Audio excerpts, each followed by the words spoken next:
নমস্কার। আমার video thumbnail দেখে আশা করি বুঝতে পারছেন ভিডিওর মূল টপিক কি। 2025 সালের 9 সেপ্টেম্বর পৃথিবী কি ধ্বংস ঘটবে নাকি পৃথিবীর নতুন কিছু সৃজনাত্মক ঘটবে? The world is destroy or world is creation, actually total explain in this video. তাই আমার অনুরোধ রইল ভিডিওটা প্রথম থেকে শেষ পর্যন্ত থাকতে পারেন, অনেকটা উপকৃত হবে। প্রথমে আলোচনা করি 2025 সালের 9 সেপ্টেম্বর কেন এত মাহাত্ম্যপূর্ণ হতে চলেছে, কি এর গুরুত্বটা কি, তা নিয়ে কেন আমি এই ভিডিওটা 9 সেপ্টেম্বর নিয়ে আলোচনা করছি, অন্য তারিখ নিয়ে আলোচনা করতে পারতাম। 2025 সালের 9 সেপ্টেম্বর অনেকটা মাহাত্ম্যপূর্ণ। কেন মাহাত্ম্যপূর্ণ? Honourable audience, this number is totally destroy number. কেন এটা ডেস্ট্রয় নাম্বার বললাম? দেখুন, 2025-কে যদি আপনারা পাশাপাশি যোগ করেন, 2025, 5-2-7-2-9, এই 9 সংখ্যাটা নির্দেশ করছে মঙ্গল গ্রহে, অর্থাৎ 2025 সালটা মঙ্গল গ্রহের দ্বারা চালিত হচ্ছে। এবার 2025 সালে 9 সেপ্টেম্বর, 9 তারিখটা হচ্ছে কি, তাহলে সেখানে হচ্ছে 9 হচ্ছে, সেখানে হচ্ছে তো মঙ্গল গ্রহ, আর সেপ্টেম্বর মাসটা হচ্ছে 9, অর্থাৎ দিন মাস বছর সবগুলো সংখ্যা আসছে 9।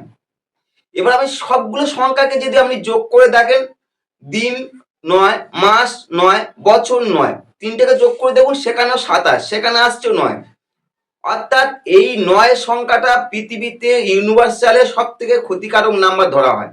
এই 9 সংখ্যাটা নির্দেশ করছে মঙ্গল গ্রহে, এর রিপ্রেজেন্ট করা হয় মার্স। কেন এই 9 সংখ্যাটা পৃথিবীর সব থেকে ক্ষতিকারক নাম্বার? আমাদের হিন্দু শাস্ত্রে 9 সংখ্যার ব্যবহার জানলে যা আপনার গা অনেকটা শিহরণ জাগরণ করবে, শিহরিত হবে। আমাদের যে মহাভারতের যে যুদ্ধটা ঘটেছিল, সেই যুদ্ধে কৌরবদের পক্ষে ছিল 11 অক্ষী সৈন্য, 11 অক্ষী সৈন্য, আর পাণ্ডবদের পক্ষে ছিল 7 অক্ষী সৈন্য।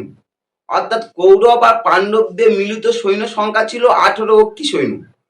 এই 18 অক্ষী সৈন্য সেখানে যোগ করে দেখুন, 18কে যোগ করুন, সেখানে আসছে 9। মহাভারতের যে যুদ্ধ ঘটেছিল সেখানে হচ্ছে 9, অর্থাৎ 18 দিন যুদ্ধ হয়েছিল, সেখানেও 18 দিন, সেখানে আসছে 9।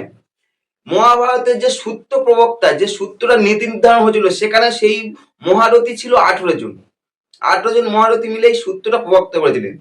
মহাভারতের যে যুদ্ধ সমাপ্ত হয়, যুদ্ধ সমাপ্তের পরে যখন পাণ্ডবরা জয়লাভ করে, পাণ্ডবরা হস্তিনাপুরে তার পুনরায় রাজত্ব ফিরে পায়। এই পাণ্ডবরা রাজত্ব করেছিল 36 বছর। 36 বছর পরে তারা সশরীরে স্বর্গে গমন করেছিল, সশরীরে, অর্থাৎ সেখানে আসছে 9। 36কে পাশাপাশি যোগ করুন, সেখানে আসছে 9।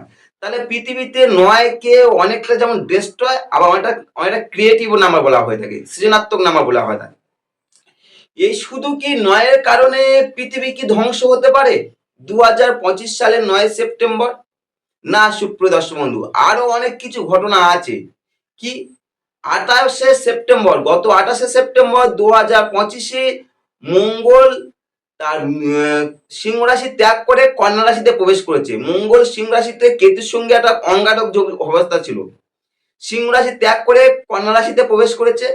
আর অলরেডি শনি কোথায় অবস্থান করে আছে? মীন রাশিতে। তাহলে শনি আর মঙ্গল সমসপ্তম যোগ তৈরি হচ্ছে। পৃথিবীতে যখন শনি মঙ্গল যখন একত্রে অবস্থান করে বা সমসপ্তমে অবস্থান করে, পৃথিবীতে তাতে অনেকটা ক্ষতি সৃষ্টি হয়ে থাকে, এটা ক্ষতিকারক। আর চন্দ্র কি হয় জ্যোতিষ শাস্ত্রে? চন্দ্র হচ্ছে একটা চন্দ্র একটা ঘর থেকে আরেকটা ঘরে শিফট করতে সময় লাগে 2.5 দিন, 2.5 দিন সময় নেয়। অর্থাৎ চন্দ্র দিন নির্দেশ করে আপনার কোন দিনটা খারাপ যাবে কি ভালো যাবে, একজন প্রপার অ্যাস্ট্রোলজারটা বলে দেয় কিভাবে, চন্দ্রের আপনার সেই অবস্থান দেখে। চন্দ্র 9 সেপ্টেম্বর 2025-এ চন্দ্র থাকছে মীন রাশিতে, অর্থাৎ শনি চন্দ্রের একটা কম্বিনেশন তৈরি হচ্ছে, যা বিষযোগ বলা হয়ে থাকে শনি চন্দ্রে। আর মঙ্গল থাকছে আপনার সপ্তমে, তাহলে কি শনি চন্দ্র মঙ্গল। আর অলরেডি দীর্ঘদিন ধরে নেপচুন মীন রাশিতে অবস্থান করে আছে, অর্থাৎ কি, তাহলে সেখানে শনি চন্দ্র আর নেপচুন, আর অপোজিটে থাকছে মঙ্গল। কখন? 9 সেপ্টেম্বর 2025-এ। তাহলে দেখা যাচ্ছে শনি চন্দ্র মঙ্গল নেপচুন এই যে একটা কম্বিনেশন হওয়ার ফলে পৃথিবীতে একটা বড় কোনো ঘটনা, মর্মান্তিক ঘটনা ঘটতে চলেছে আগামী 9 সেপ্টেম্বর 2025-এ। যে সমস্ত আমাদের পঞ্জিকাতে রাষ্ট্রীয় ফলাদেশ হিসাবে যেগুলো অশুভত্ব ঘটনাগুলো লেখা আছে, সেই অশুভত্ব ঘটনা ঘটছে আগামী 2025 সালে 9 সেপ্টেম্বর, স্পেসিফিক 9 সেপ্টেম্বর 2025-এ। এবার আপনাদের মনে প্রশ্ন আসতে পারে, শুধু কি 9 সেপ্টেম্বর কি এর আগে কি সংখ্যা তত্ত্ব যোগ করলে কি কোনো 9 আসেনি? অবশ্যই এসেছিল, অবশ্যই এসেছিল। সেপ্টেম্বর মাস এসেছিল, আগস্টে এসেছে, তোমার সেপ্টেম্বর আসবে, বা অনেক দিনগুলো আসবে, কিন্তু সেখানে প্রপার টোটাল 3টে 9 আসেনি।